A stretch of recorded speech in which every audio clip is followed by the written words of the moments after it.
নমস্কাৰ চাবলৈ আৰম্ভ কৰিছে আসাম বিনাছ ইউটিউব চেনেল আৰু এই মুহূৰ্তত দিব লৈছো কেইবাটাও গুৰুত্বপূৰ্ণ খবৰ আৰু এনে ধৰণৰ খবৰ নিতৌ চাই থাকিবলৈ চেনেলটো সাবস্ক্ৰাইব কৰি ভিডিঅ'টোত এটা লাইক কৰি দিব লৈছো ৰাতিপুৱাৰ প্ৰথমটো খবৰ গুৱাহাটী চৰকাৰী অফিচত বোমাতংক বোমা ওলোৱাৰ সন্দেহত খালি কৰা হৈছে কাৰ্যালয় দিছপুৰ সমজিলাত এই বোমাতংক এখন বাইকত বোমা থকাৰ সন্দেহ ইতিমধ্যে খালি কৰি দিয়া হৈছে দিছপুৰ সমজিলাৰ কাৰ্যালয় লগতে আৰক্ষীলৈ বোমাতংকৰ এটা ভাবুকি ভৰা ইমেইল আহি পৰিছে তাৰ পাছতে ঘটনাস্থলীত উপস্থিত হৈছে আৰক্ষী আৰু প্ৰশাসনৰ লোক আন এটা খবৰ অসমত বিস্ফোৰক পৰিস্থিতি হোৱাটো মই বিচাৰিছো এই মন্তব্য ৰাজ্যৰ মুখ্যমন্ত্ৰী হিমন্ত বিশ্ব শৰ্মাৰ অসমৰ পৰিস্থিতি বিস্ফোৰক হোৱাটো ময়ো বিচাৰো অসমত এদিন নহয় এদিন বিস্ফোৰক পৰিস্থিতি আহিবই অস্ত্ৰ হাতত থাকিলেহে জীয়াই থাকিব খিলঞ্জীয়া অসমীয়াই জীয়াই থাকিবলৈ শিকিব লাগিব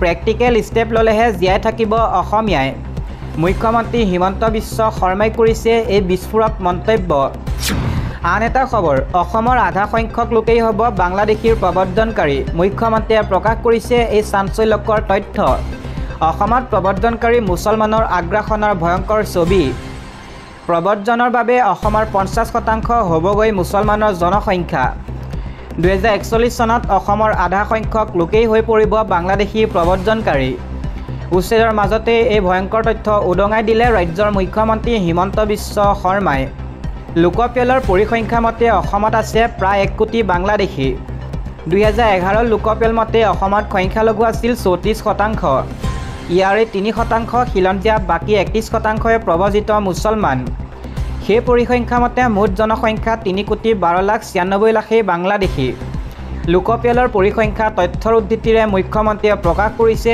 এই চাঞ্চল্যকৰ তথ্য দিব লৈছো এটা ৰাজনৈতিক প্ৰেক্ষাপটৰ খবৰ একলগ হ'ব নেকি প্ৰমোদ বড়ো আৰু হাগ্ৰামা মহিলাৰী প্ৰথমবাৰ হাগ্ৰামা প্ৰমোদৰ খুল্লাম মিত্ৰতাৰ কথা ইউপিপিএলৰ সৈতে এক হোৱাত কোনো আপত্তি নাই প্ৰমোদ বড়োৰ সৈতে বৈঠকত বহিবলৈ সাজু হাগ্ৰামা বিপিএফ আৰু ইউপিপিএল এক হলে পাত্তাই নাপাব বিজেপিয়ে মিত্ৰতাত বহিবলৈ আপত্তি নথকাৰ কথা জনালে হাগ্ৰামা মহিলাৰীয়ে আন এটা খবৰ গোৱালপাৰা উচ্ছেদক লৈ উচ্চতম ন্যায়ালয়ত শুনানি উচ্চতম ন্যায়ালয়ৰ নিয়ম নমনাকৈ চৰকাৰ প্ৰশাসনে চলাইছিল উচ্ছেদ সৰ্বোচ্চ ন্যায়ালয়ে জাৰি কৰিলে জাননী মুখ্য সচিব গোৱালপাৰা জিলায়ুক্ত জ্যেষ্ঠ আৰক্ষী অধীক্ষকলৈ জাননী প্ৰেৰণ কৰা হৈছে বালিজান ৰাজচক্ৰ বিষয়া গোৱালপাৰা সদৰ থানাৰ অচিলৈও জাননী জাৰি ৰাজ্যত প্ৰশাসনৰ বিৰুদ্ধে আদালতৰ নিৰ্দেশনা অৱমাননা কৰাৰ অভিযোগ উত্থাপন হৈছে অৱমাননাৰ গোচৰ তৰিছিল নুৰনবীসহ 4 ভুক্তভোগীয়ে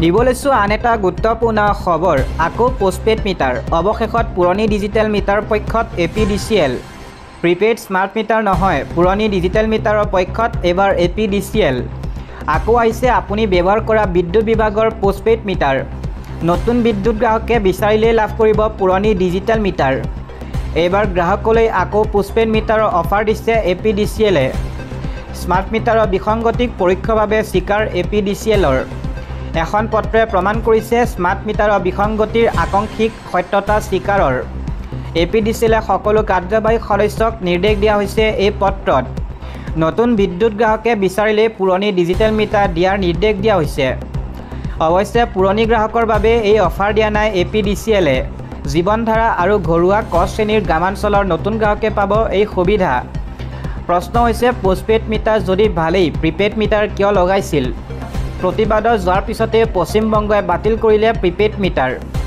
এই সন্দৰ্ভত প্ৰশ্ন উত্থাপন হৈছে যে অসমত এপিডিচিএলে কাৰ স্বাৰ্থত কৰি আছে প্ৰিপেড আৰু পোষ্টপেড মিটাৰ আন এটা খবৰ অন্য ৰাজ্যতকৈ অসমত বিদ্যুতৰ মাচুল অত্যাধিক কিয় এপিডিচিএলৰ ভিতৰ চৰাত কি চলি আছে চৰকাৰে অনুসন্ধান কৰক লোকচানৰ বোজা গ্ৰাহকলৈ কিয় সম্পূৰ্ণ ঋণমুক্ত হৈ গঠন হোৱা এপিডিচিএলৰ লোকচান হয় কিয় লোকচানৰ বোজা বিদ্যুৎ গ্ৰাহকৰ ওপৰত দিয়া হয় বাৰম্বাৰ মাচুল বৃদ্ধি কৰি গ্ৰাহকক হাৰাশাস্তি লোকচানৰ কাৰণে ৰাজ্য চৰকাৰে জবাবদিহি নকৰে এপিডিচিএলক 2022 পৰা 23 বৰ্ষৰ ভিতৰত 80,039 লাখ টকা লোকচান 2023 আৰু 24 বৰ্ষত গ্ৰাহকৰ ওপৰত স্মাৰ্ট মিটাৰৰ বোজা দি লাভ কৰিছে 60,429 লাখ টকা গ্ৰাহকৰ স্বাৰ্থত দায়িত্ব পালন কৰাত মৌন নিয়ামক আয়োগ ফুয়েল প্ৰাইচ পাৰ্চেছ এডজাষ্টমেণ্টৰ নামত প্ৰায় প্ৰতিমাহে বিদ্যুৎ মাচুল বৃদ্ধি দিব লৈছোঁ আন এটা ৰাজনৈতিক প্ৰেক্ষাপটৰ খবৰ।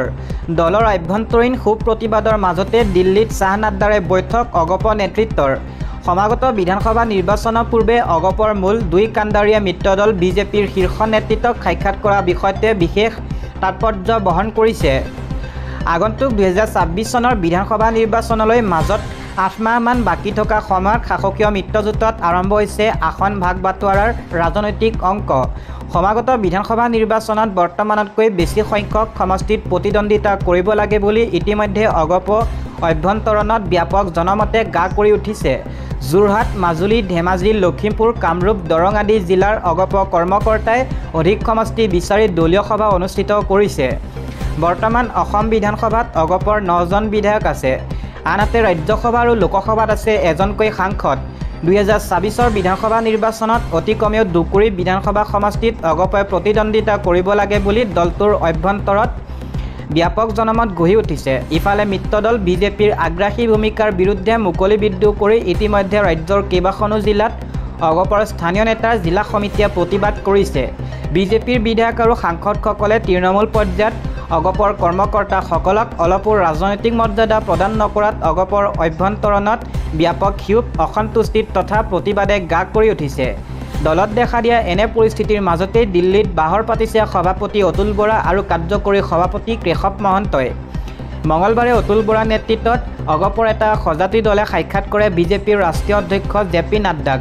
ইফালে বৃহস্পতিবাৰে অগপৰ সভাপতি অতুল বৰাৰ নেতৃত্বত অগপৰ এটি প্ৰতিনিধি দলে কেন্দ্ৰীয় গৃহমন্ত্ৰী অমিত শ্বাহক নতুন দিল্লীত সাক্ষাৎ কৰি এক আলোচনাত মিলিত হয়। এই সাক্ষাৎকালত বিজেপিৰ ৰাষ্ট্ৰীয় অধ্যক্ষ তথা কেন্দ্ৰীয় মন্ত্ৰী জে.পি. নাড্ডা উপস্থিত থাকে। সামাজিক মাধ্যমযোগে এই কথা সদৰি কৰি অতুল বৰাই কয়, অসমত স্থায়ী শান্তি আৰু সৰ্বাংগীন প্ৰগতি ত্বৰান্বিত কৰাৰ দিশত অমিত শ্বাহৰ অকুণ্ঠ সহযোগিতা আৰু দূৰদৰ্শী ভূমিকাৰ বাবে আন্তৰিক কৃতজ্ঞতা জ্ঞাপন কৰোঁ। NDA চৰকাৰৰ দিনত অসমে বিকাশ আৰু সমৃদ্ধিৰ এক নতুন দিগন্তৰ সাক্ষী হৈছে। লগতে বৰাই কয়, বিজেপি নেতৃত্বাধীন NDAৰ দীৰ্ঘদিনীয়া অংশীদাৰ হিচাপে অগপ দলেও এই অভূতপূৰ্ব বিকাশ যাত্ৰাত দায়বদ্ধতাৰে কাম কৰা বিষয় আলোচনাত আলোকপাত কৰা হয়। বিজেপি অগপ মিত্ৰজোঁটে ৰাজ্যখনৰ প্ৰতিজন নাগৰিকৰ সৰ্বাংগীন উন্নয়ন সুনিশ্চিত কৰাৰ বাবে অনাগত দিনবোৰতো ঐক্যবদ্ধভাৱে কাম কৰি যাবলৈ দৃঢ় সংকল্পবদ্ধ।